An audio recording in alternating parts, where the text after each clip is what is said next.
Hi there, Internet friends. Judy Copenbarger here to give you the insider advice on how to save money even if you're a student or will soon be one. And yes, this means even those of you that may not even have enough money for a bus ticket to get back home for the summer. Right after this.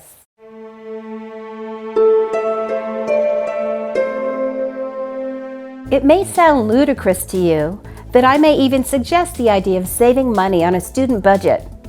But just give me 2 minutes and I'll tell you the truth about school and saving. First and foremost, school will drain your pockets dry if you don't actually keep track of your finances, especially with all the crazy scheduling you have to deal with. Therefore, these important tips, if fused into a daily routine, can help you stay above water and swimming pretty. So first, and the most important on the list, is to make a spreadsheet and simply make note of the following. Income from student loans, scholarships, or any other monthly stipend from parents, as well as any part-time job you may have that can count towards income. On this spreadsheet, make sure to note regular outgoings and other important expenses such as your rent, mobile phone, or devices if you pay for those. Once you actually see everything in front of you, it will be a lot easier to see how much you have available to spend each month. And this will give you a good rough idea of where you will be in your balance and not enter into that dreaded overdrawn bank account status. Now this brings us to our second to-do on this school saving list.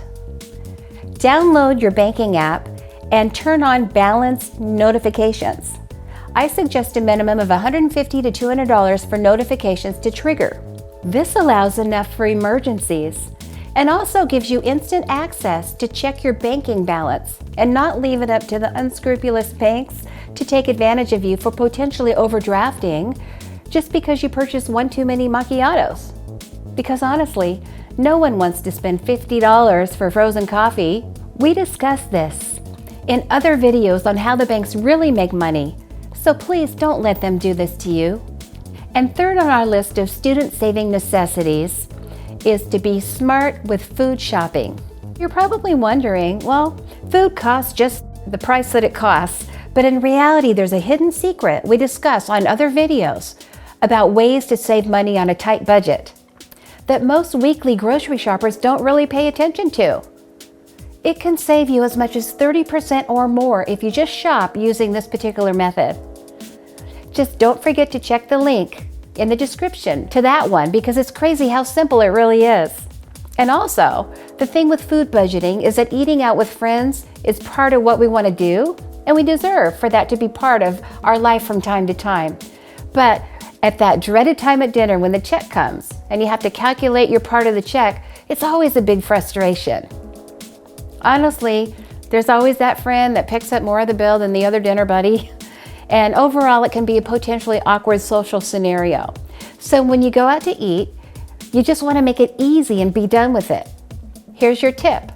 If the math is off and someone's always picking up the slack, make sure that's not you.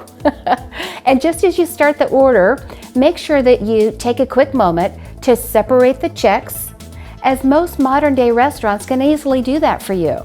It's quicker, it's painless, and overall, it will enable you as a student to save money on a tight budget.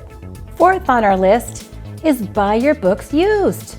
Of course, if you don't already know this, places like Craigslist, OfferUp, and even Facebook Marketplace groups are great solutions to pick up way overpriced books for half the price they sell for new at your local school bookstore. It's sad how some of these books are hundreds of dollars for one-time use. Use the above tools and beat the system for as many classes as you can. Fifth on our list of tips of how to save money for a student is ask about student discounts. Yes, sounds crazy, but sometimes you just have to ask. Much of the time, restaurants, clothing shops, movie theaters, general stores, and even coffee shops offer a student-only discount with student ID that's not advertised or even posted. So don't let that extra 10 to 20% just pass you up because you didn't know.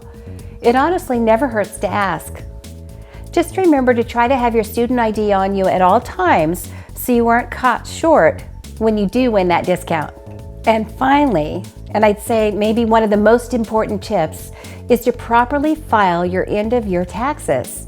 There's so many students that just haphazardly file taxes like it's no big deal. However, did you know it's a pretty big deal if you overpay Uncle Sam for no good reason, or don't take proper deductions because you either didn't know or you don't use an accountant or professional tax preparer?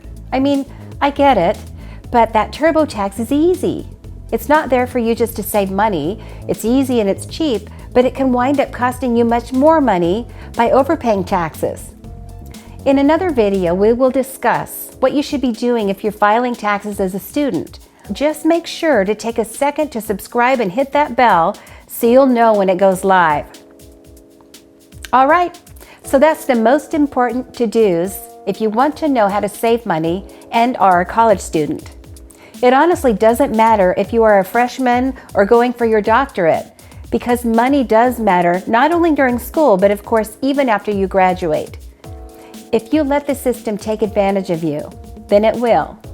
But now you have the secret weapon of knowledge to fight the potential debt monster that doesn't have to rear its ugly head. Again, my name is Judy Copenbarger. And if this has helped you, then please take a moment to share it with a friend or family member. Also, don't forget to visit judycopenbarger.com to learn more about saving, spending, and the truth that comes from a lifetime of financial knowledge. Until next time, be well, my friends, and God bless.